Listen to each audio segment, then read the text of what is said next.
Bismillah. Assalamualaikum warahmatullahi wabarakatuh. Innal hamdalillah nahmaduhu wa nasta'inuhu wa nastaghfiruh wa natubu ilaih wa na'udzu billahi min shururi anfusina wa min sayyiati a'malina. May yahdihillahu fahuwal muhtad wa may yudlil falan tajida lahu waliyyan mursyida. Asyhadu an la ilaha illallah wahdahu la syarika lah wa asyhadu anna Muhammadan abduhu wa rasuluh la nabiyya ba'dahu amma ba'du. Fa inna asdaqal kalami kalamullah وخير الهدي هدي محمد صلى الله عليه وعلى آله وسلم وشر الأمور محدثاتها وكل محدثة بدعة وكل بدعة ضلالة وكل ضلالة في النار أما بعد. Ikhwatal kiram rahimani wa rahimakumullah, para pemirsa Rasyad TV dimanapun antum berada, dan juga para ikhwah sekalian yang mengikuti kajian kita baik di YouTube, Instagram, atau platform media sosial yang lainnya. Alhamdulillah, kita bersyukur kepada Allah.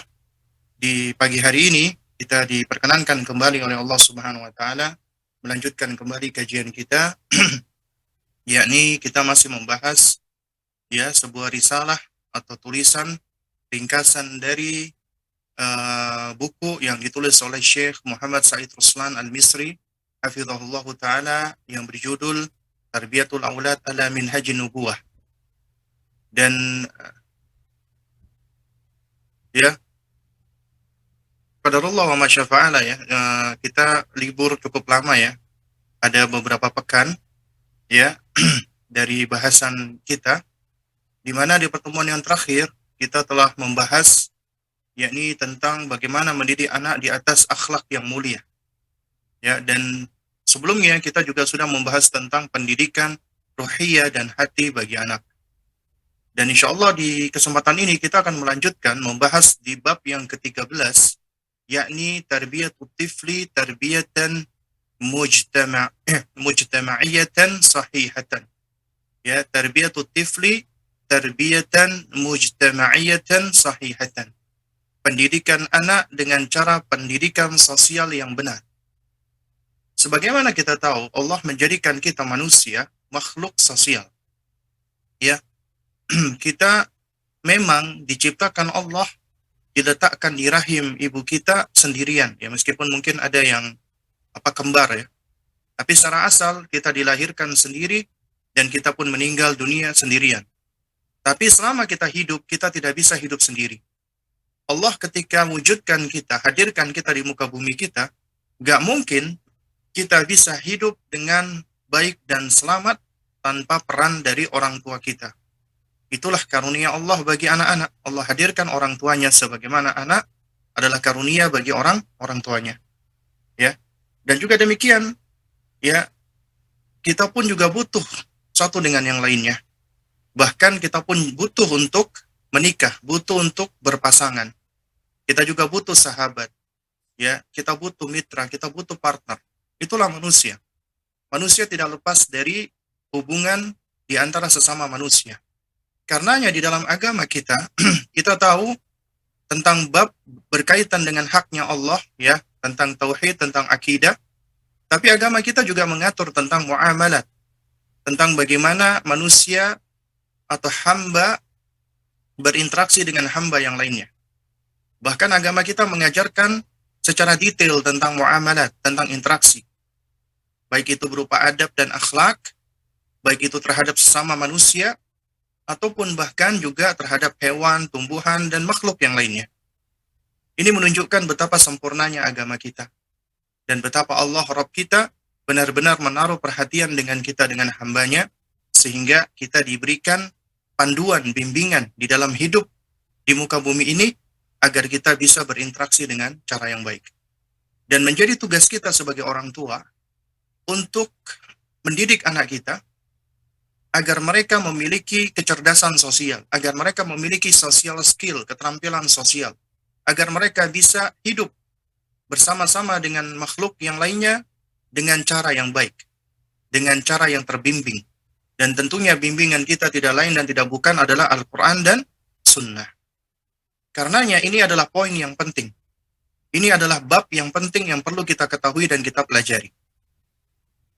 Ya, Fadilatul Syekh Muhammad Said Ruslan, hafizahullah ta'ala, beliau berkata, "Famin husni tarbiyati litifli tarbiyatuhu ala birri abawaihi, wa silati arhamihi, wa mura'ati jiranihi, wa hubbi ikhwanihi, wa ta'limihi huquqal muslimina alaihi." Ya, kata Syekh, di antara pendidikan anak yang baik adalah pertama, tarbiyatuhu ala birri wa abawaihi, yaitu mendidik mereka agar mereka berbakti kepada kedua orang tuanya, kepada kedua ibu bapaknya. Kenapa? Karena ya sosial atau sosialisasi yang pertama yang dihadapi oleh anak manusia adalah orang tuanya. Dan cara orang tua untuk membangun bakti anaknya tidak dengan cara sekedar paksaan, tidak dengan cara sekedar perintah. Tapi bagaimana orang tua mendidik agar mereka, anak-anaknya itu berbakti kepadanya adalah dengan pertama mendidik anak dengan cara menautkan mereka agar menunaikan hak-haknya atas Rabb-nya. Dengan kata lain, apabila orang tua mendidik anaknya untuk mengenal Rabb-nya dan mencintai Tuhannya, agar mereka itu terpaut dengan penciptanya, maka Allah Subhanahu wa Ta'ala sebagai Rabbul Alamin akan memberikan taufik kepada anak-anak itu agar mereka berbakti kepada kedua orang tuanya. Ya. Dan ini banyak sekali isyarat yang menunjukkan, di antaranya di dalam surat Luqman. Ya. Apabila kita perhatikan nih, ketika Allah Azza wa Jalla mencontohkan figur yang istimewa, yaitu Luqman alaihissalam sebagai figur pendidik yang luar biasa hebatnya, Luqman alaihissalam memberikan nasihat yang pertama, "Ya bunayya la tusyrik billah, inna syirka la dzulmun adzim." Wahai nak, janganlah kamu menyekutukan Allah, karena menyekutukan Allah termasuk kezaliman yang besar.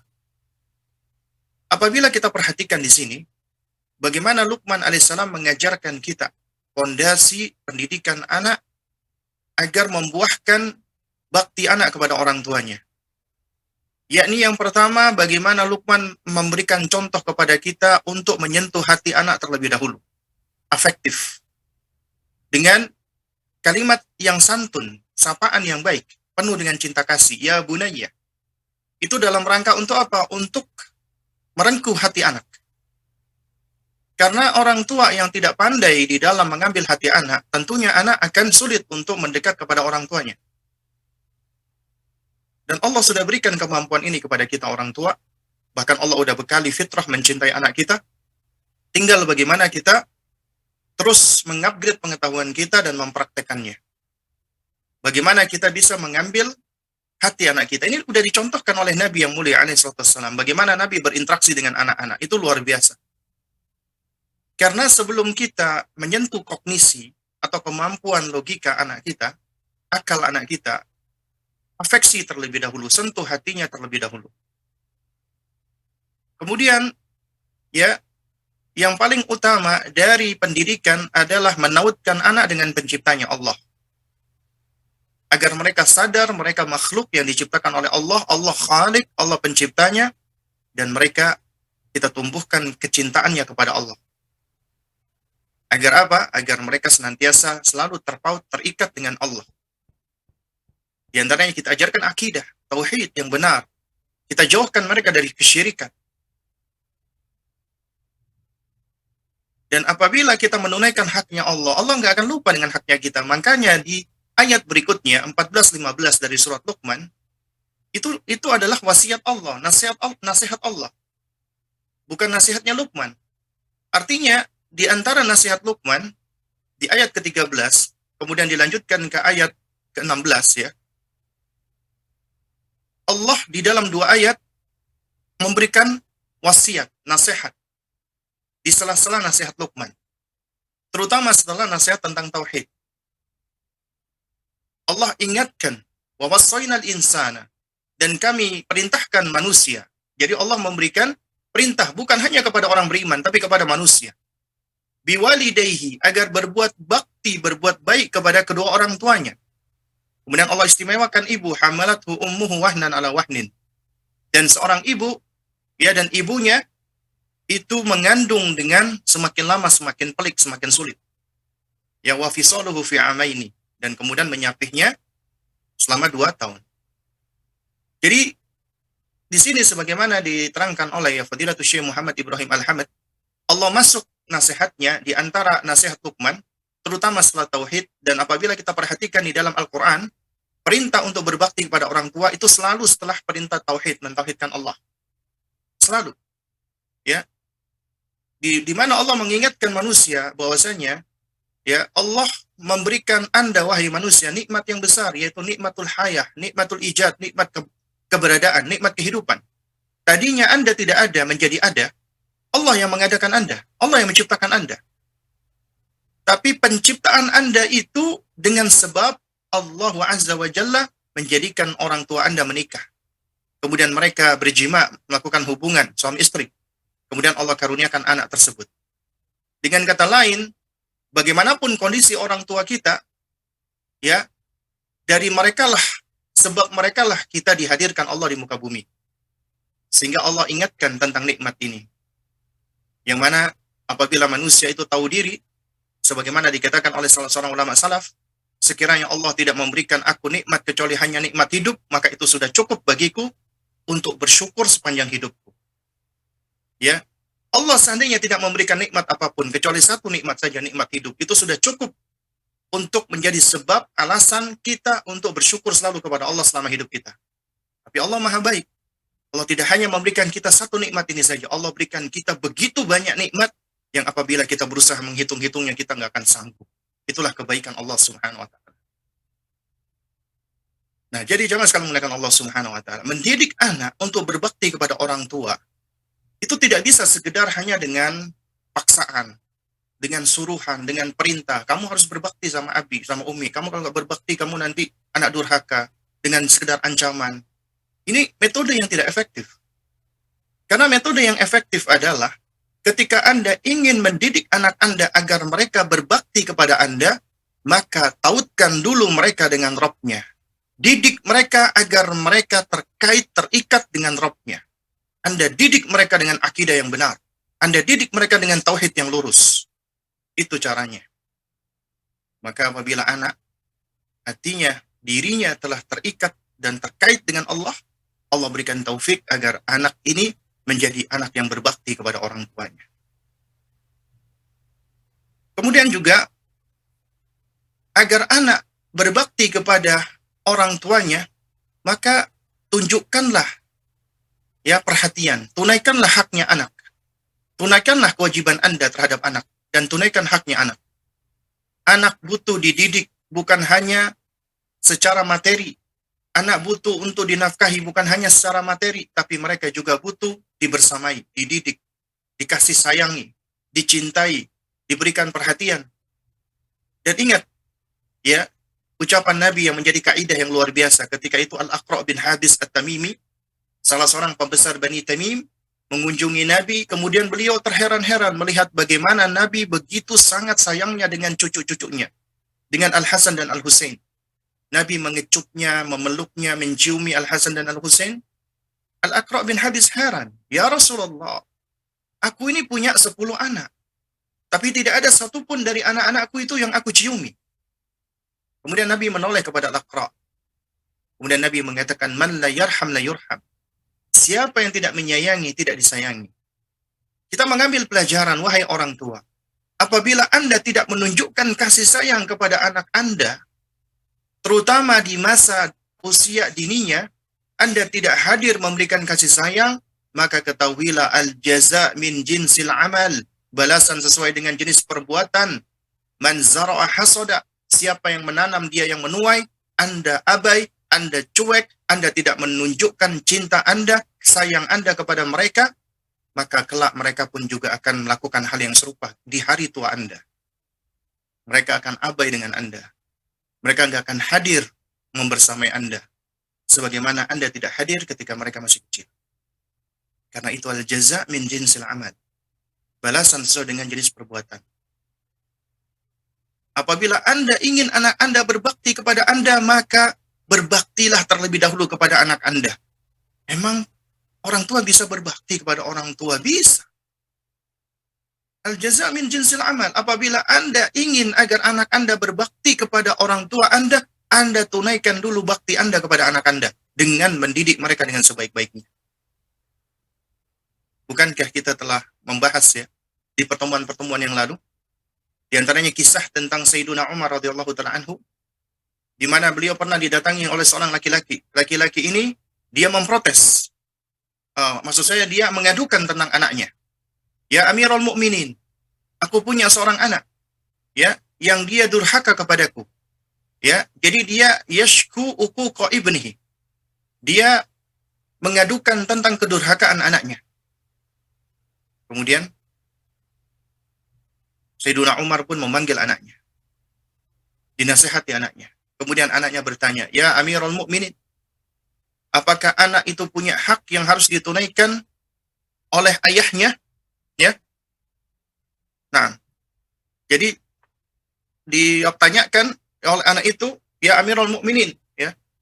Ini habis baterai.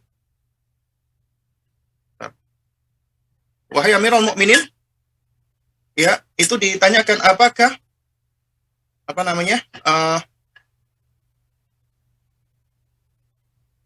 seorang anak itu memiliki hak yang harus ditunaikan. Kemudian Amirul Mukminin radhiyallahu taala anhu menjawab, "Ya, bala." Apakah itu? Nah, di antaranya adalah ya an yuhsina ismahu wa an yantakiya ummahu wa an yuhsina ismahu wa an yu'allim al-Qur'an. Ya, di antaranya tiga hal yang kata Sayyiduna Umar, ya, mencari ibu yang baik, kemudian memberikan nama yang baik, kemudian mengajarkan Al-Quran. Kemudian anak itu mengatakan, "Walakin ya Amirul Mukminin, abi lam yaf'al dzalika syai'an." Akan tetapi ayahku tidak melakukan itu sama sekali. Ya. Jadi ibuku, kata beliau, ummi zanjiyah lil majus, adalah seorang budak wanita milik seorang majusi, enggak tahu apa agamanya, bagaimana kondisinya. Wasammani Ju'al, dan aku dikasih nama Ju'al, ya, yang wallah alam bisawab ini mungkin mengandung nama yang jelek. Ya. Terus kemudian walam yu'allimni harfan minal Qur'an, enggak pernah aku diajarkan sehuruf pun dari Al-Qur'an. Kemudian Sayyiduna Umar marah. Dipanggil ayahnya tadi dan dikatakan oleh Sayyiduna Umar, ya, "Ji'ta ilayya tashku uquqa ibnika." Engkau datang kepadaku, engkau mengeluhkan tentang kedurhakaan anakmu. Wa qad aqaqtahu qabla an yu'aqqaka. Padahal engkau telah mendurhakai anakmu sebelum engkau didurhakai. Wala haula wala quwata illa billah. Orang tua yang mendurhakai anak, ya, sebelum anak mendurhakainya. Karena itu, wahai orang tua, apabila Anda ingin agar anak Anda berbakti, tunjukkan dulu bakti Anda kepada anak. Bagaimana? Tunaikan haknya anak. Ya, didik mereka dengan sebaik-baiknya. Bersamai mereka, dampingi mereka dengan perhatian dan cinta kasih. Kala insyaallah al-jaza' min jinsil amal, ya, mereka pun juga akan berbuat yang sama dengan Anda. Meskipun itu semua adalah tetap berada di tangan Allah, kita hanya bisa berusaha. Adapun hasil di tangan Allah. Yang penting adalah upaya kita. Kemudian juga yang ketiga, di antara cara agar anak kita berbakti kepada kita adalah kita mengikuti kaidah, ya. Sebagaimana di dalam sebuah riwayat yang memang dikritisi riwayat ini tentang status sahihnya, sebagian besar ulama mendhaifkan, tapi maknanya sahih, ya. Yaitu apa? Yaitu birru aba'akum, ya, tabarrukum abna'ukum. Berbaktilah engkau kepada kedua orang tuamu, niscaya anakmu juga akan berbakti kepadamu. Ini juga sama, al-jaza' min jinsil amal. Apabila anak-anak Anda ingin berbakti kepada Anda, contohkan. Contohkan dengan cara Anda berbakti kepada kedua orang tua Anda. Bagaimana Anda, ya, menyikapi orang tua Anda, kakek nenek dari anak Anda. Karena dengan demikian mereka akan mencontoh Anda di dalam berbakti kepada kedua orang tuanya. Inilah di antara cara agar kita bisa mendidik mereka, ya, ikhtiar kita agar mereka bisa menjadi anak yang berbakti kepada orang tua kita. Kemudian yang gak kalah pentingnya adalah berdoa. Ya, meminta kepada Allah. Cari waktu-waktu mustajabah agar Allah menjadikan mereka anak-anak yang soleh, anak-anak yang berbakti kepada kedua orang tuanya. Ya. Nah, ini adalah di antara beberapa ikhtiar yang bisa kita lakukan untuk mendidik anak kita agar bisa berbakti kepada orang tuanya. Jadi tidak dengan cara mengancam, tidak dengan cara nakut-nakuti, tidak dengan cara memaksa. Itu nggak efektif. Ya, betapa banyak orang tua merasa aku ini orang tua, kamu harus nurut sama abi sama umi, kamu nggak nurut kamu durhaka. Ya, kemudian mengancam-ngancam anak. Itu nggak efektif. Kenapa? Karena yang namanya bakti anak yang berangkat dari hati, itu harus berangkat dari kasih sayang. Mereka benar-benar sayang kepada orang tuanya, dan kesayangnya mereka kepada orang tua ini berangkat dari kasih sayang orang tua kepada anak. Pijakannya adalah membangun kasih sayang itu karena Allah, di jalan Allah, untuk Allah, di atas perintah Allah, dan selalu meminta pertolongan Allah. Maka kasih sayang itu adalah kasih sayang yang benar. Nah, kemudian yang kedua adalah wasilati arhamihi, menyambung tali kekerabatan. Ini penting bagi kita untuk mengajarkan mereka agar mereka mengenali kerabat-kerabatnya. Dan agar mereka selalu menyambung tali kekerabatan. Karena menyambung tali kekerabatan itu termasuk akhlak mulia di dalam Islam. Yang banyak sekali manfaatnya, di antaranya bisa memanjangkan usia. Dan mendatangkan rezeki dari Allah Subhanahu wa Ta'ala. Kemudian juga wa mura'ati jiranihi, dan memperhatikan tetangganya. Ajarkan mereka hak-haknya tetangga. Ajarkan mereka beradab kepada tetangga. Karena tetangga itu memiliki hak yang istimewa diakui di dalam agama kita. Ya, makanya nggak heran sampai-sampai ada seorang ulama yang mengatakan, ya, begitu perhatiannya Islam kepada tetangga, seakan-akan itu, ya, tetangga itu seperti ahli waris. Ya, saking Islam itu begitu memperhatikan tetangga. Makanya Nabi sampai mengaitkan ini dengan keimanan. Man kana yu'minu billahi wal yaumil akhir falyukrim jarahu. Siapa yang beriman kepada Allah dan hari akhir, hendaknya dia memuliakan tetangganya. Kita ajarkan kepada anak kita tentang bagaimana Islam itu menjaga hak-haknya tetangga. Ya. Apabila tetangga itu adalah saudara kita, punya ikatan kekerabatan kita dengan kita, dan dia muslim, maka dia memiliki 3 keutamaan. Keutamaan kekerabatan, keutamaan tetangga, dan keutamaan saudara seiman. Apabila tetangga kita tidak ada hubungan kekerabatan dengan kita, dan dia muslim, maka dia memiliki 2 keistimewaan. Keistimewaan sebagai tetangga dan keistimewaan sebagai saudara semuslim. Tapi apabila dia non-muslim, dia orang yang kafir, dan dia tetangga dengan kita, dan dia tidak pernah mengganggu kita, ya, maka dia punya hak tetap diakui oleh agama kita, hak sebagai tetangga. Ya. Itulah indahnya agama kita. Makanya kita perlu untuk mengajarkan mereka tentang tetangga. Kemudian wa hubbi ikhwanihi, mencintai saudara-saudaranya. Mulai dari saudara-saudaranya sekandung. Kemudian saudara-saudaranya, ya, yang tidak sekandung. Kemudian anak dari pamannya dan bibitnya, yaitu sepupu-sepupunya. Kemudian saudara-saudara seiman. Itu harus kita ajarkan agar mereka mencintai mereka, menyayangi mereka. Ya, kita harus tumbuhkan agar mencintai saudaranya seiman dan saudaranya sedarah, senasab. Ya. Dan kemudian wa ta'limihi huquqal muslimina alaihi, dan mengajarkan hak-hak muslim yang memang menjadi kewajiban atas mereka. Ya. Nah, Syekh berkata, "Allimu abna'akum anna haqqal abawaini yali haqqallah tabaraka wa ta'ala wa haqqa Rasulillah sallallahu alaihi wasallam fil fariidati wal wujub." Wahai orang tua, ajarkanlah kepada anak-anakmu tentang haknya orang tua. Tentunya setelah haknya Allah dan haknya Rasulullah sallallahu alaihi wasallam di dalam perkara fardu dan wajib. Ajarkan mereka tentang hal ini. Ya, qala Allah tabaraka wa ta'ala. Allah tabaraka wa ta'ala berfirman, "Wa qadha rabbuka alla ta'budu illa iyyahu wa bil walidaini ihsana." Ya, dan Rabbmu telah memerintahkan agar kalian Tidaklah beribadah kecuali hanya kepadanya Allah Subhanahu wa taala, dan hendaknya kalian berbuat bakti, berbuat baik kepada kedua ibu bapak kalian. Jadi perintah Allah pertama tauhid, yang kedua berbakti kepada orang tua sebagaimana telah diterangkan tadi. Kemudian yang kedua, kata Syekh, allimu abna'akum idhama haqqil jar. Ya. Allimu abna'akum ansabakum hatta yasilu arhamahum. Ya. Ajarkan anak-anak Anda tentang nasab-nasab mereka agar mereka bisa selalu menyambung tali kekerabatan.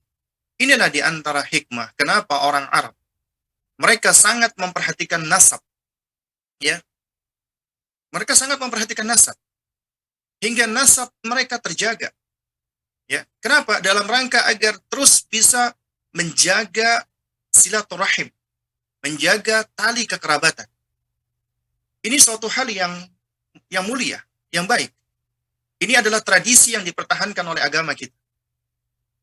Suatu hal yang baik misalnya apabila Anda tahu siapa keluarga ayah Anda, siapa kakek Anda, kemudian siapa keluarga kakek Anda, kemudian kakek Anda punya berapa anak, lalu kemudian anaknya ini punya keluarga ini dan keluarga itu.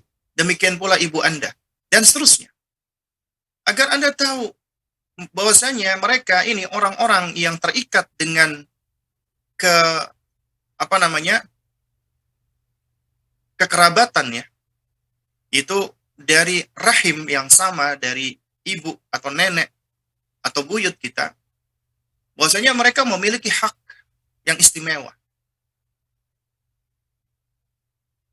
Karenanya di antara yang dinasihatkan oleh para ulama, ketika orang tua kita meninggal dunia, atau pasangan istri atau suami kita meninggal dunia, di antara cara agar kita bisa terus menunjukkan kasih sayang kita kepada sang mayit, dan juga agar kita bisa terus melakukan amalan-amalan yang insya Allah bisa bermanfaat bagi sang mayit, di antaranya kita menjaga silaturahim. Ya, kita berbuat baik, misalnya ayah kita sudah meninggal dunia, maka kita cari ini saudara-saudara ayah kita yang punya hubungan kekerabatan, dan kita pelihara dan kita jaga. Kita perlakukan mereka tak ubahnya seperti ayah kita. Kita muliakan mereka dan seterusnya. Itu adalah akhlak Islam. Ya, ini menunjukkan betapa indahnya agama kita. Dan ini bukan mengajarkan kepada fanatisme, tidak. Beda lagi. Tapi ini adalah dalam rangka untuk apa? Untuk memuliakan orang-orang yang memang memiliki keistimewaan. Kita memiliki hubungan darah dengan mereka. Karenanya orang-orang yang memiliki nasab, hubungan darah, itu sebenarnya lebih istimewa daripada mereka yang tidak memiliki hubungan nasab atau hubungan darah. Meskipun memang yang paling dilihat oleh Allah Azza wa Jalla bukanlah hubungan nasab, tapi ketakwaan. Itu memang kita nggak bisa pungkiri. Tapi apabila ada orang-orang yang memiliki ketakwaan yang sama, maka tentunya yang lebih diutamakan adalah mereka yang memiliki hubungan kekerabatan. Oleh karena itu, makanya di dalam pendidikan, di dalam nasihat, di dalam dakwah, dan yang semisalnya, itu yang lebih diutamakan adalah orang-orang yang memiliki kedekatan dengan kita terlebih dahulu. Coba kita perhatikan bagaimana Allah memerintahkan Nabi kita yang mulia alaihi salatu wassalam. Wa anzir ashiratakal aqrabin. Dan peringatkanlah wahai Muhammad keluarga-keluarga dekatmu terlebih dahulu. Coba perhatikan. Bagaimana Allah memerintahkan Nabi kita untuk memperhatikan keluarga dekatnya terlebih dahulu. Bahkan dalam hal salat, ya, salat, yang kita tahu salat ini adalah karunia Allah Azza wa Jalla, nikmat Allah yang Allah berikan, Allah turunkan sebagai syariat bagi hamba-hambanya agar manusia bisa berkomunikasi dengan Allah. Agar manusia itu bisa terus menjalin koneksi dengan Allah. Itu salat. Allah berikan caranya, Allah berikan jalannya. Ya, karena itu Allah perintahkan hambanya untuk menjaga ini agar kita selalu bisa terhubung dan terkoneksi dengan Allah, di antaranya dengan cara salat. Makanya Allah jadikan ini sebagai perintah. Itu menunjukkan kasih sayang Allah kepada kita. Dan Allah ketika memerintahkan Nabi kita, ya, tentang urusan salat, apa kata Allah? Wa'mur ahlaka bis-shalah wastabir 'alaiha. Perintahkanlah keluargamu wahai Muhammad untuk salat dan bersabarlah di atasnya dengan kesabaran yang sungguh-sungguh. Nabi kita diperintahkan untuk memerintahkan salat kepada keluarganya. Wa'mur ahlaka, artinya keluarga terlebih dahulu yang lebih utama untuk mendapatkan kebaikan tersebut. Ya. Karena ini penting bagi kita untuk memperhatikan yang pertama orang-orang kita yang paling dekat. Karenanya di dalam surat At-Tahrim ayat 6, ayat yang sering kali kita dengarkan, Allah mengingatkan kita, "Qu anfusakum wa ahlikum nar." Jagalah dirimu dan keluargamu dari neraka. Setelah Anda memperhatikan diri Anda, yang wajib Anda perhatikan setelah itu adalah keluarga Anda, kerabat dekat Anda, sebelum orang lainnya. Karena mereka memang memiliki hak. Juga demikian dalam hal sedekah. Sedekah yang lebih utama adalah pertama kali kepada kerabat paling dekat dahulu sebelum orang lainnya. Ya. Dan juga kita perhatikan bagaimana Nabi Ismail alaihissalam ya, yang merupakan anak yang istimewa ya. Ini buah didikan dari ayahnya Ismail dan juga keluarganya. Itu Allah sifatkan wa kana ya'muru ahlahu bis-shalah. Beliau Ismail alaihissalam adalah orang yang senantiasa memerintahkan keluarganya untuk salat. Salat. Perintahkan kepada keluarga dulu. Makanya Nabi SAW ketika memberikan perintah salat, itu tidak langsung Nabi perintahkan kepada anak-anak. Nabi enggak mengatakan, wahai anak-anak. Ya, ya gula. Ya, wahai nak, wahai bocah. Enggak. Tapi apa kata Nabi? Muru auladakum bis-shalah. Perintahkanlah anak-anakmu untuk salat. Coba kita perhatikan konteksnya. Kepada siapa Nabi memerintahkan ini? Kepada orang tua. Karena yang punya anak itu orang tua. Muru auladakum. Perintahkanlah anak-anakmu untuk salat. Berarti yang berkewajiban untuk mendidik anak salat itu orang tuanya. Dan sebelum manusia atau hamba Allah memerintahkan siapapun di muka bumi ini untuk salat, maka dia wajib untuk memerintahkan keluarganya terlebih dahulu. Anaknya dulu, orang yang paling dekat dengan dirinya. Karena itu makanya pentingnya bagi kita untuk mengajarkan mereka tentang nasab. Ya, ini sebagaimana dinasihatkan oleh Syekh di sini. Allimu abnakum ansabakum hatta yasilu arhamuhum. Ya, hatta yasilu arhamahum. Ya, itu ajarkan mereka tentang nasab mereka agar mereka selalu bisa menyambung tali kekerabatan. Nah, faqad akhbara Jubair bin Mut'im annahu sami'a Umar ibn al-Khattab radhiyallahu anhu yaqulu 'ala al-mimbar. Ya. Ini diriwayatkan dari Jubair bin Mut'im, beliau menceritakan bahwa beliau pernah mendengar Sayyiduna Umar ibn al-Khattab radhiyallahu taala anhu, beliau berbicara di atas mimbar. Kata Sayyiduna Umar, "Ta'allamu ansabakum, thumma silu arhamakum. Wallahi innahu liyakunu baina ar-rajuli wa baina akhihi syai', walau ya'lamu alladhi bainahu wa bainahu min dakhilatir rahim, ya, la auza'ahu dzalika an intihaki." Ya. Kata Sayyiduna Umar radhiyallahu taala anhu, "Ta'allamu ansabakum." Pelajarilah nasab-nasab kalian. Ya, thumma silu arhamakum. Kemudian jalinlah tali kekerabatan silaturahim di antara kalian. Wallahi demi Allah, innahu liyakunu bainar rajuli. Sesungguhnya akan terjadi di antara seseorang wa baina akhihi, dengan saudaranya, syai'un asyai'u, ya, yaitu sesuatu, ya, yakni antara seseorang dengan saudaranya yang memiliki tali kekerabatan ada sesuatu, entah itu konflik, cekcok.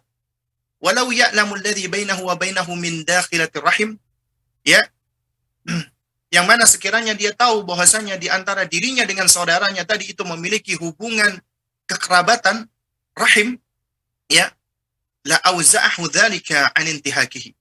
Niscaya dia akan mau segera berdamai dengannya daripada dia merusaknya.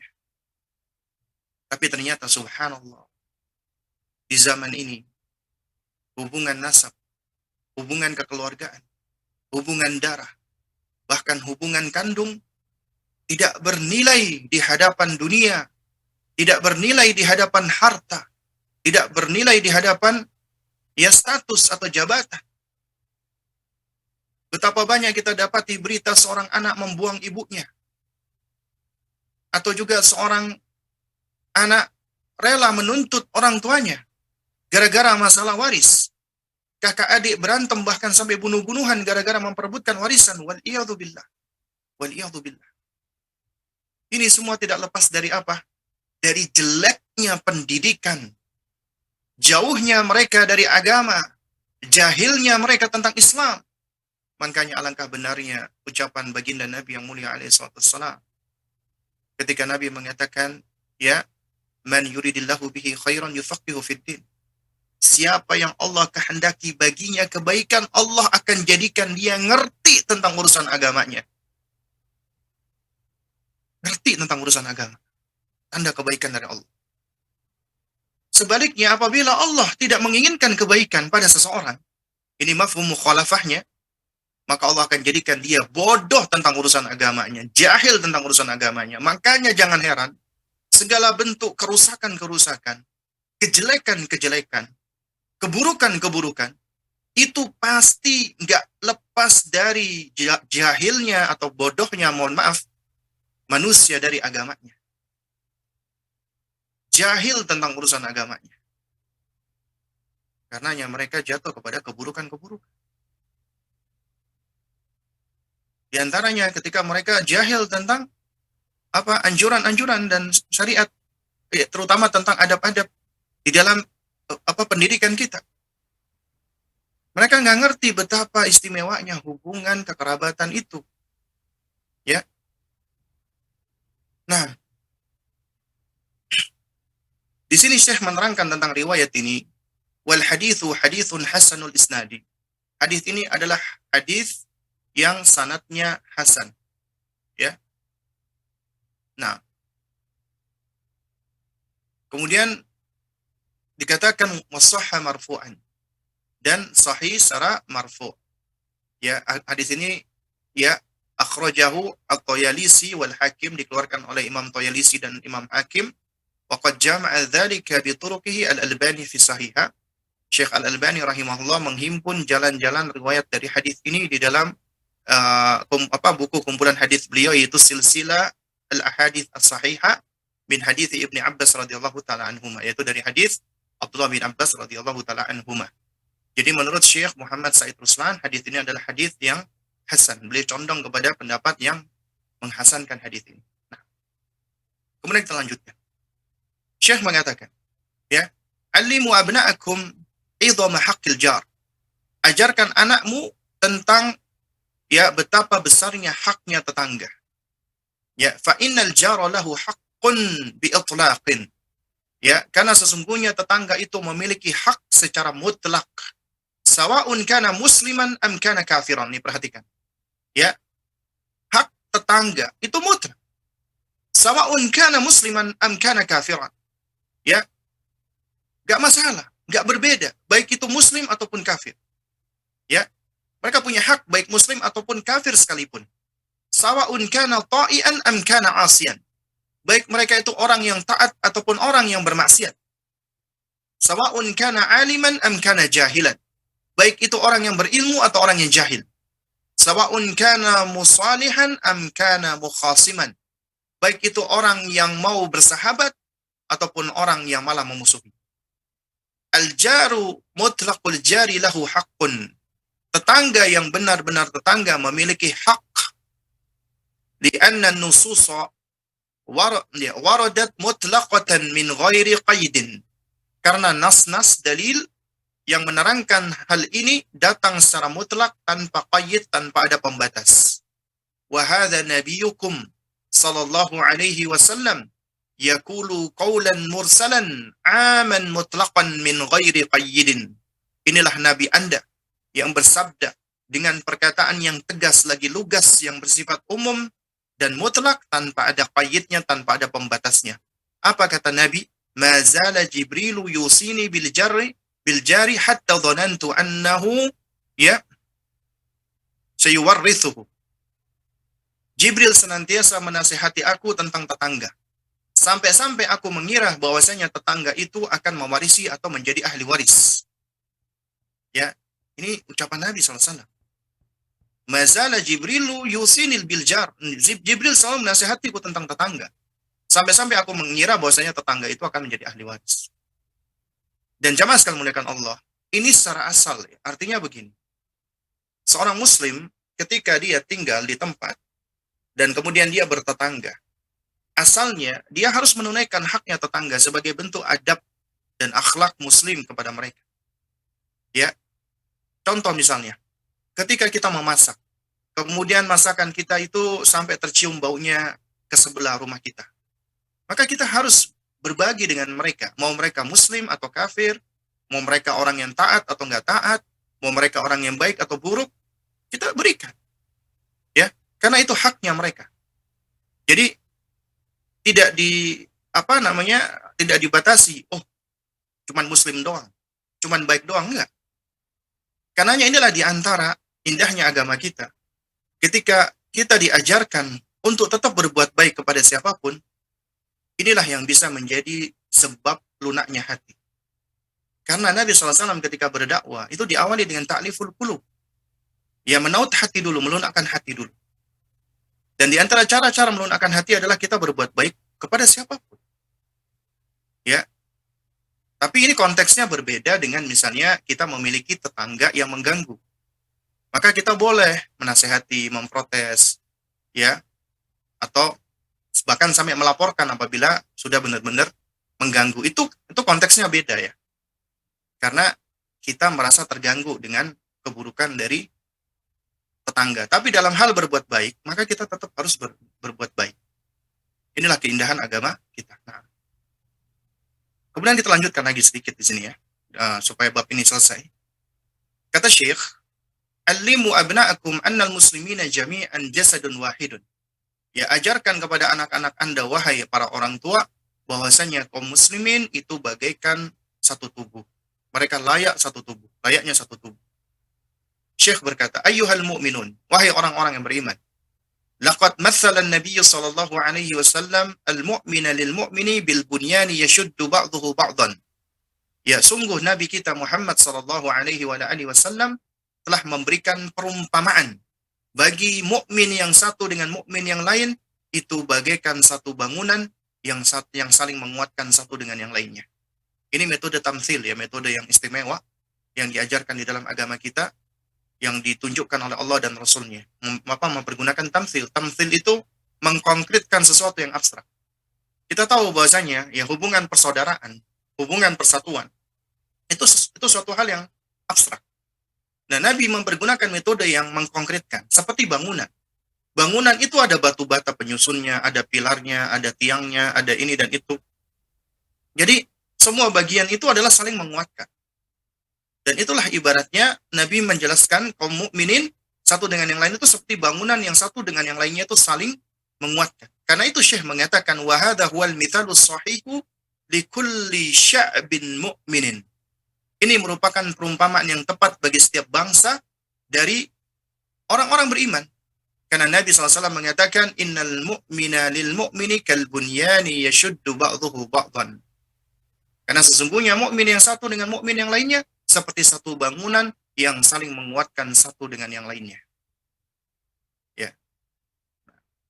Kemudian kita lanjutkan, ya. Berikutnya, fa'allimu abna'akum al-hubba, hubba ikhwanihim minal muslimina. Ajarkan anak-anakmu untuk mencintai saudara-saudara mereka dari kaum muslimin. Kama huwa musyahadun, sebagaimana yang tampak dan terlihat, wa kama yadullu alaihi qaulun nabiy, ya, qaulun nabiy sallallahu alaihi wasallam, sebagaimana yang juga ditunjukkan oleh sabda Nabi yang mulia alaihi wasallam, wallahi, kata Nabi, demi Allah, la tadkhulul jannata hatta tu'minu. Kalian tidak akan masuk surga sampai kalian beriman. Wala tu'minu hatta tahabu. Dan kalian tidaklah dikatakan beriman sampai kalian saling mencintai. Ini perhatikan. Gak masuk surga sampai kalian beriman.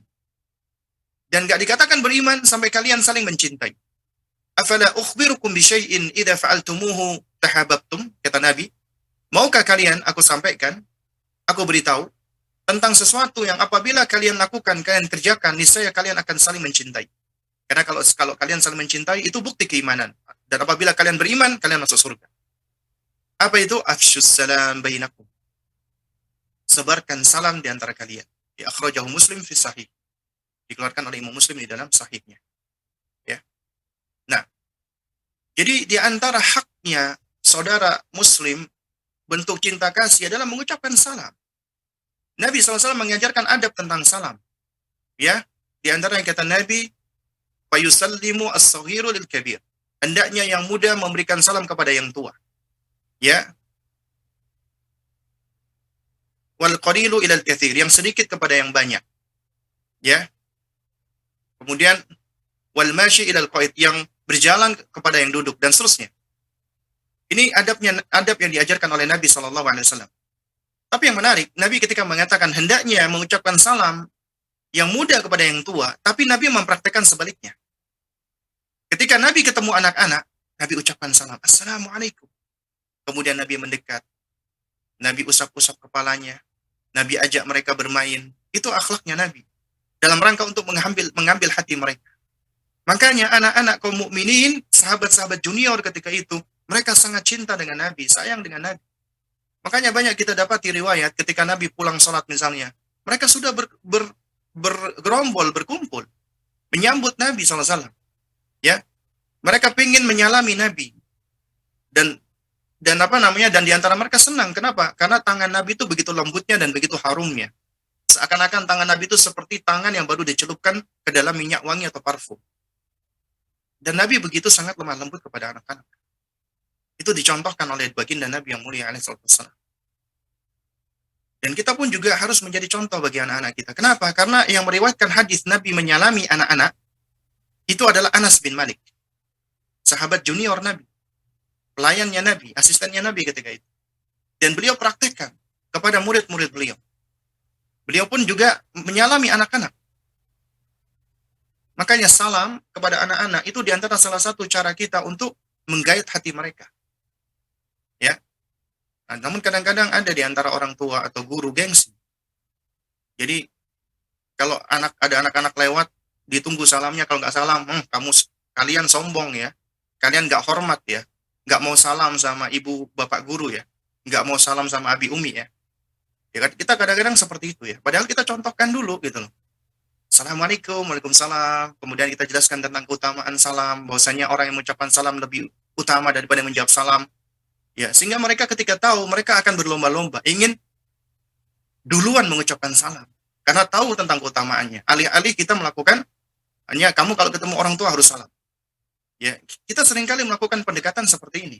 Suka cuman sekedar nyuruh, memerintah, bahkan memaksa. Akhirnya apa? Mereka tidak menyenangi. Kenapa? Karena kecenderungan manusia itu nggak suka ketika mereka dipaksa dengan sesuatu. Diancam-ancamkan dengan sesuatu. Kecuali apabila sudah terbangun pondasinya ya. Makanya kita bangun dulu pondasinya agar mereka mencintai hal tersebut.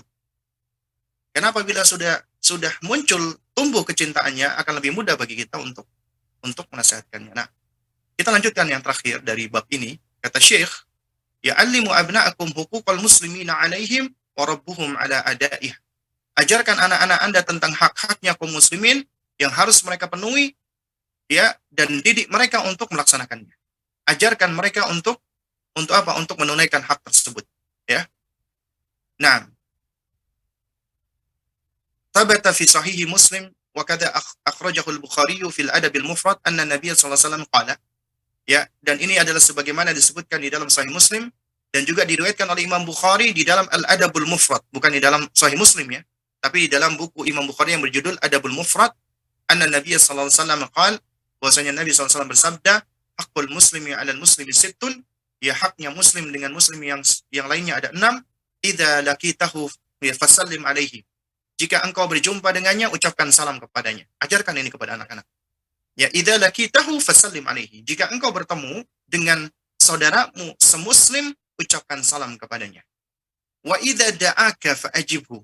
Apabila dia memanggilmu, mengundangmu, maka penuhi undangannya. Ya, misalnya diajak ke rumahnya karena ada acara. Selama itu bukan acara maksiat, bukan acara bid'ah, bukan acara yang mengandung kesyirikan, maka wajib memenuhi undangannya. Ya, misalnya ada saudaranya atau dia misalnya menikah, atau intinya ketika diundang, apabila tidak ada uzur, penuhi undangannya. Wa idza stansahaka fansahlah.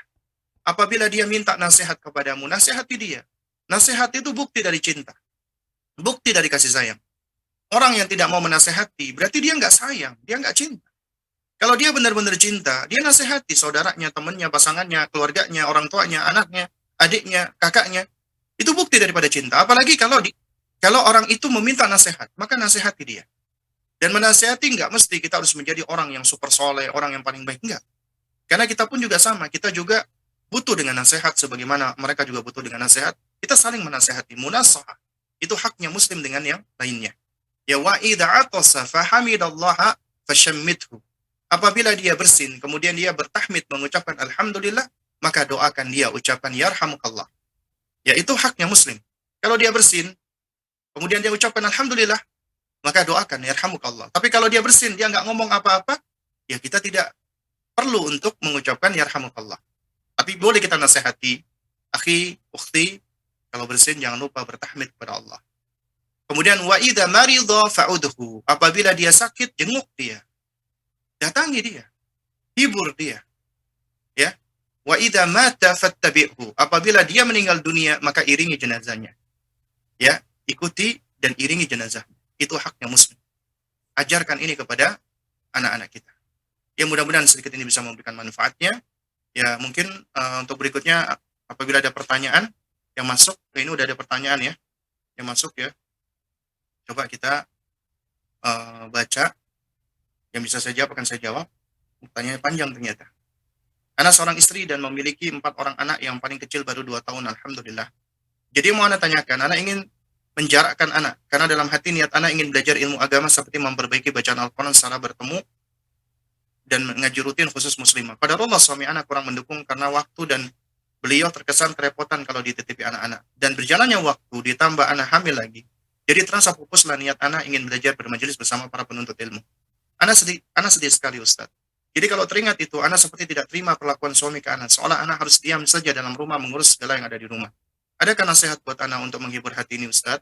Nah, barakallahu fiik. Yang pertama, ya, Anda ketika Allah karuniakan anak, titipan dari Allah, maka jaga amanat tersebut. Dan memang ya kita nggak bisa pungkiri, anak itu seringkali membuat kita repot. Kita terpaling dari misalnya pengen belajar, pengen menuntut ilmu. Tapi ketahuilah bahwasanya ketika Anda menunaikan hak anak Anda, itu juga termasuk bagian dari kewajiban yang berpahala. Anda akan mendapatkan pahala dengannya. Maka niatkan itu. Niatkan itu karena Allah. Maka Anda akan mendapatkan begitu banyak fadilah keutamaan dengan Anda mendidik dan menjaga anak-anak Anda tersebut. Ya. Dan meskipun Anda lelah, jangan jadikan lelah Anda itu jadi sia-sia. Tetap kita hadirkan lelah kita itu adalah karena Allah, lillah. Sehingga kelelahan kita ketika membersamai anak-anak kita, itu akan semakin bermanfaat. Dan itu yang akan terus menguatkan kita, insya Allah ta'ala. Kemudian yang kedua, suami kita yang kurang mendukung kita, itu ujian dari Allah. Ya, ujian dari Allah. Maka sabar. Sabar itu pun juga berpahala. Dan Allah akan membalas orang-orang yang sabar dengan pahala yang tidak terbatas, unlimited. Yakini itu. Dan Allah ketika menguji Anda, artinya Allah itu sedang peduli dengan Anda. Allah cinta dengan Anda. Innallaha idza ahabba qauman ibtalahum. Allah apabila cinta dengan satu kaum, Allah mengujinya. Dan kita diuji. Karena di dalam ujian itu mengandung banyak sekali fadilah, banyak sekali faidah. Seakan-akan kita sedang diingatkan Allah agar kita terus kembali kepadanya, agar kita terus meminta tolong kepadanya, kita memohon kepadanya, kita bermunajat kepadanya. Dan Allah mencintai orang-orang yang selalu mendekat kepadanya. Allah mencintai orang-orang yang bersabar. Allah mencintai orang-orang yang bertawakal. Sehingga di dalam ujian Allah ini mengandung banyak kebaikan. Karenanya, tingkatan orang yang diuji oleh Allah dan dia sadar, karena Allah berikan hidayah taufik, dia punya ilmu, dia bersyukur kepada Allah. Dia ucapkan alhamdulillahi ala kulli hal. Kemudian yang ketiga, ya, terus berbuat baik terhadap suami. Ya, sebetapapun kondisinya. Ini ujian dari Allah. Karena apabila Anda berbuat yang nggak baik, itu alih-alih mendapatkan kebaikan, malah akan semakin ya menjadikan keburukan itu semakin bertumpuk. Karena ketika Allah dan Rasulnya memerintahkan Anda untuk menaati suami, itu bukan artinya sia-sia. Anda diuji oleh Allah. Apakah Anda lebih mendahulukan kejengkelan Anda, kemarahan Anda, sebelnya Anda, ya, marahnya Anda dengan perintah Allah untuk tetap berbuat baik dan menaati suami di dalam perkara-perkara yang tidak mengandung keharaman. Ya. Mana yang Anda dahulukan? orang-orang mukminah yang dia belajar menuntut ilmu, Allah berikan taufik kepadanya, tanda kebaikan dari Allah untuknya, dia bisa menghadirkan kesadaran diri, ya, sehingga dia tetap bisa belajar terus berbuat baik kepada suaminya, dan itu menjadi sebab akhirnya suaminya mendapat hidayah. Insya Allah suaminya mendapatkan hidayah. Kemudian yang keempat, ya, kesempatan Anda untuk belum belajar, ketahuilah ketika Anda sudah berazam, Anda sudah berniat, Allah nggak akan sia-siakan niat seseorang ketika dia sudah berkeinginan untuk melakukan suatu kebaikan, tapi kemudian ternyata qadarullah, ya, belum kesampaian, nggak Allah sia-siakan. Sudah diganjar seseorang atas niatnya, ya. Seperti misalnya contoh beberapa waktu yang lalu, ya, ada jamaah umrah, sudah siap-siap berangkat, tapi ternyata ditutup karena COVID. Akhirnya mereka pulang. Ya sedih namanya manusia. Ya, namun ketika kita sadar dan diberikan kesadaran oleh Allah, bahwasanya apa yang kita alami ini nggak sia-sia. Allah udah membalas sesuai dengan niat kita. Anda juga sama.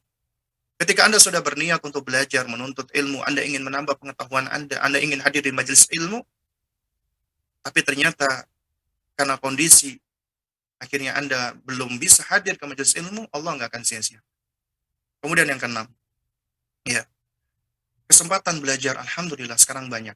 Memang belajar yang paling baik adalah ketika kita bisa belajar secara langsung, berkumpul dengan thulabatul ilm.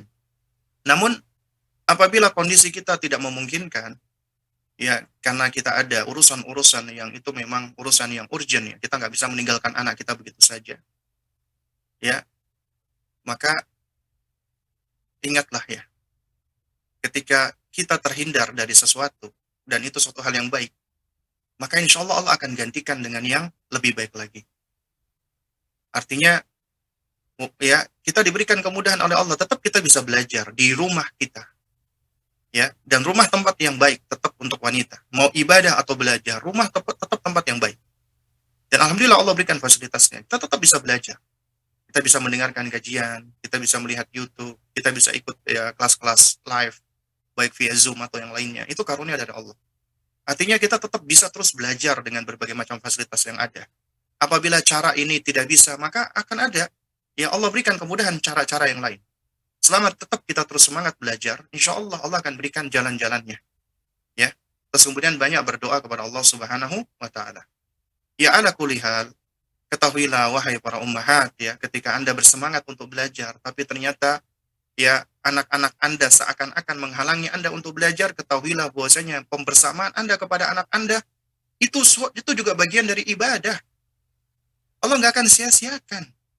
Bahkan bisa jadi itu sebab, ya, anak-anak Anda mendapatkan kesalihan karena pembersamaan Anda dengan anak Anda. Dan anak-anak Anda akan semakin menyayangi Anda karena Allah Subhanahu wa Ta'ala. Karenanya, jangan pernah ketika kita membersamai anak kemudian kita meninggalkan sesuatu, jangan pernah kita hadirkan dalam diri kita menyesal. Jangan. Karena momen Anda dengan anak Anda itu sesuatu yang nggak bisa tergantikan. Dan tetap kita terus berusaha belajar, mencari momen-momen belajar atau menuntut ilmu. Ya, insya Allah Allah akan mudah. Allah alam. Ustaz, bolehkah kita mengancam jika anak tidak mau nurutin perkataan kita? Contoh, jika tidak mau mandi nanti gak diajak pergi. Ya, sekarang begini, ya. Memang tidak kita pungkiri, ancaman itu adalah salah satu metode pendidikan. Tapi kaidahnya adalah at-tarhibu muqaddam, ya, ada tarhib. Ya, memotivasi itu lebih dikedepankan daripada mengancam. Ya. Jadi sebelum mengancam lebih baik kita memotivasi terlebih dahulu, mendorong terlebih dahulu. Itu yang pertama. Kemudian yang kedua, ya, metode-metode ancaman itu akan menjadi kurang efektif, ya, apabila tidak diawali dengan membangun alaqah terlebih dahulu, membangun fondasi terlebih dahulu, membangun koneksi terlebih dahulu. Jadi kita ini kan ingin meluruskan, mengoreksi anak. Koreksi sebelum kita lakukan, hendaknya kita membangun koneksi dulu gitu loh. Alih-alih kita mengancam anak kita, kenapa kita enggak, ya, misalnya mengajak dia dengan cara yang baik, ya. Memang ini mungkin seakan-akan lebih melelahkan daripada ancaman. Kenapa? Karena manusia itu senangnya itu tergesa-gesa, pengen cepat, pengen ucapannya pengen langsung didengerin, ucapannya langsung diturutin. Akhirnya apa yang dilakukan? Kalau nggak marah, membentak, menghukum, ya mengancam. Ya, oleh karena itu daripada kita mengancam, maka lebih baik kita melakukan cara-cara mengancam terakhir lah. Ya, itu belakangan. Ya, selama kita udah berusaha dulu melakukan cara-cara yang baik, ya, cara-cara yang lebih mendorong dan memotivasi, cara-cara yang bisa membangun dia agar dia senang dengan apa yang kita ajak, maka itu insya Allah akan lebih baik.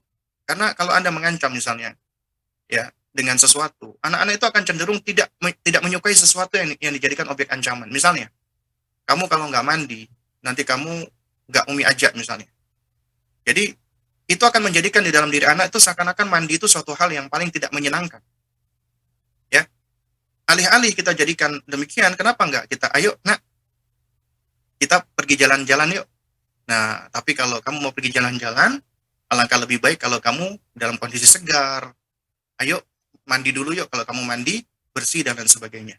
Atau kita bisa jadikan, ya, pergi jalan-jalan itu sebagai reward kalau dia mau mandi, ketimbang kita, ya, melakukan ancaman. Nah, sebatas mana orang tua boleh keras dalam mendidik anak? Karena menurut anak kalau tidak keras tidak terbentuk mentalnya. Ya. Nah, sekarang kita ingin mendidik anak, ikut siapa dulu ini? Ikut anak, ikut dia, ikut orang tua, atau ikut siapa?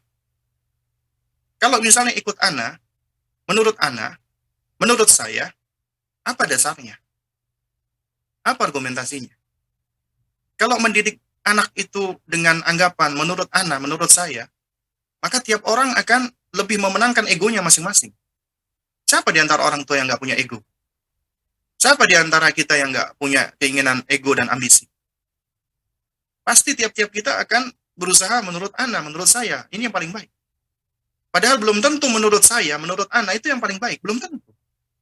Makanya ini pentingnya kita belajar sikap hikmah. Ya, sikap hikmah.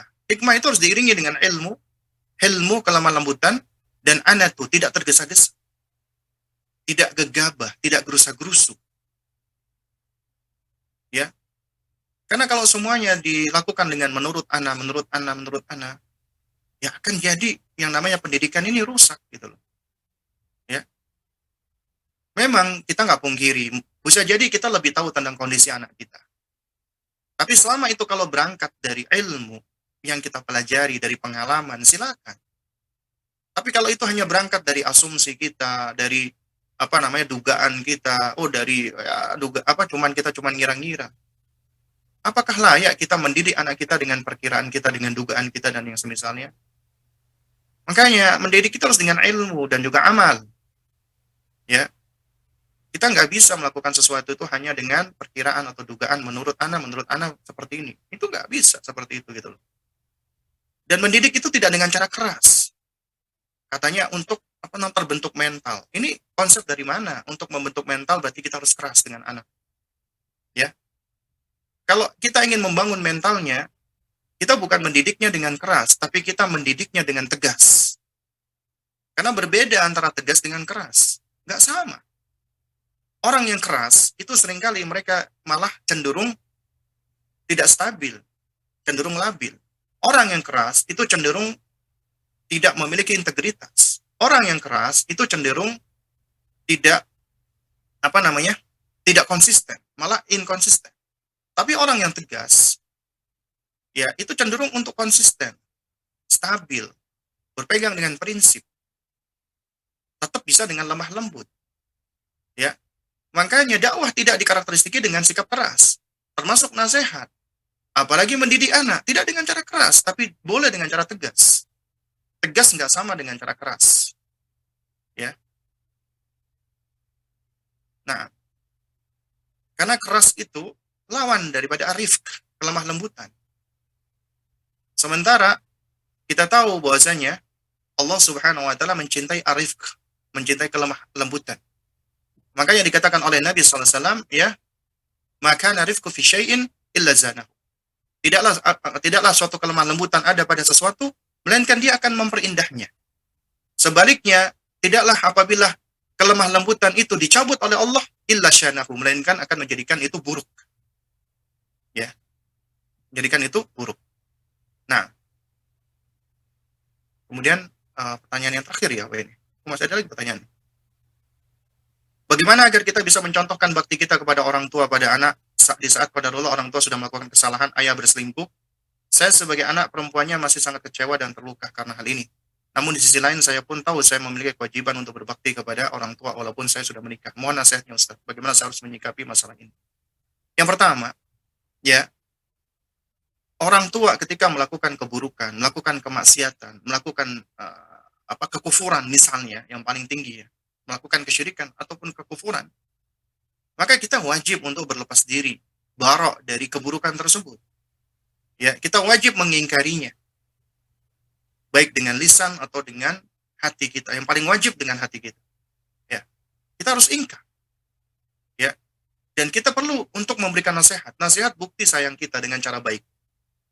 Entah nasihat kita diterima atau tidak, yaitu bukan berada di bawah wewenang kita gitu. Itu berada di wewenang Allah Subhanahu wa taala.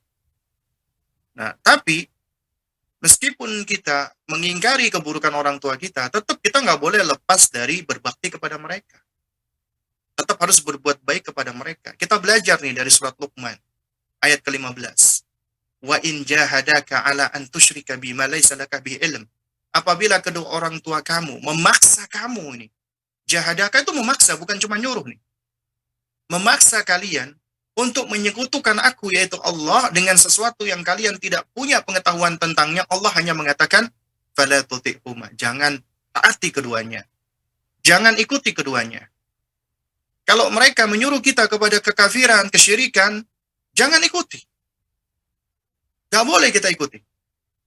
Tapi kata Allah, wasahibhuma fid dunya ma'rufah. Tapi tetap pergauli mereka di dunia dengan cara yang baik. Orang tua kita bermaksiat, kita berlepas diri dari kemaksiatannya, kita nasihati. Gak apa-apa kita terangkan kepada anak kita, nak, minum khamr, berselingkuh, atau perbuatan-perbuatan buruk itu jelek. Loh, Umi, tapi kenapa kok kakek melakukannya? Ya, kakek mungkin gak tahu, nak, atau kakek mungkin lupa, kakek salah. Kita katakan tetap salah. Tapi tetap kita tunjukkan, kita tetap berbuat baik dengan orang tua kita. Ya, jadi kita tetap mempergauli di dalam urusan muamalat dan sehari-hari tetap dengan cara baik gitu. Ya, tidak malah bersikap seakan-akan kita kasar, kita udah nggak mau lagi berhubungan dan lain sebagainya. Ya, dan ini memang ujian dari Allah untuk kita. Manusiawi kita kecewa dengan ayah kita misalnya karena perbuatan buruknya. Siapa di antara kita yang tidak kecewa apabila ada orang yang kita sayangi melakukan keburukan-keburukan? Itu bukti karena memang kita sayang dengan diri beliau. Dan seringkali perbuatan buruk yang dilakukan oleh orang dekat kita itu lebih menyakiti kita daripada orang lain melakukan perbuatan buruk. Kenapa? Karena itulah kita sudah memiliki ikatan emosional. Ya, karena kita ya secara asal itu sayang dengan orang tersebut. Karena ya ketika dia melakukan keburukan, kita lebih merasa sakit. Itu manusiawi gitu. Tapi inilah ujian Allah. Sekali lagi, kita nggak bisa lepas dari ujian Allah. Apakah kita lebih mendahulukan sakit hati kita sehingga kita akhirnya melepaskan hubungan kita dari ayah kita, nggak mau lagi berhubungan dengan beliau sama sekali? Ataukah kita tetap hadir, memberikan nasihat, mengingatkan, tetap berbuat baik ketika beliau sakit, kita tetap kunjungi, ketika beliau kesulitan kita tetap tolong. Itu tetap hal-hal yang harus kita kerjakan. Nah, ini yang terakhir ya. Izin bertanya, saya punya anak sambung usia 13, perempuan dan 10 laki-laki. Beberapa bulan lalu bundanya meninggal. Dan saat ini mereka ikut dengan mertua saya di luar kota. Saya dan suami sudah ikhtiar untuk mencari pekerjaan di sana supaya bisa pindah dekat dengan anak-anak dan orang tua. Tapi qadarullah belum mendapatkan sampai sekarang. Kata ibu mertua Ana juga tidak mau kami pindah ke sana karena tidak cocok dengan gaya hidup anaknya. Di sisi lain, mereka tidak mau tinggal bersama kami di sini. Nilai-nilai kehidupan kami sangat berbeda dengan mereka. Ditambah lagi, mertua saya yang selalu mendoktrin mereka bahwa ayahnya sangat keras dan kaku dengan keluarga. Mohon nasihatnya, Ustaz.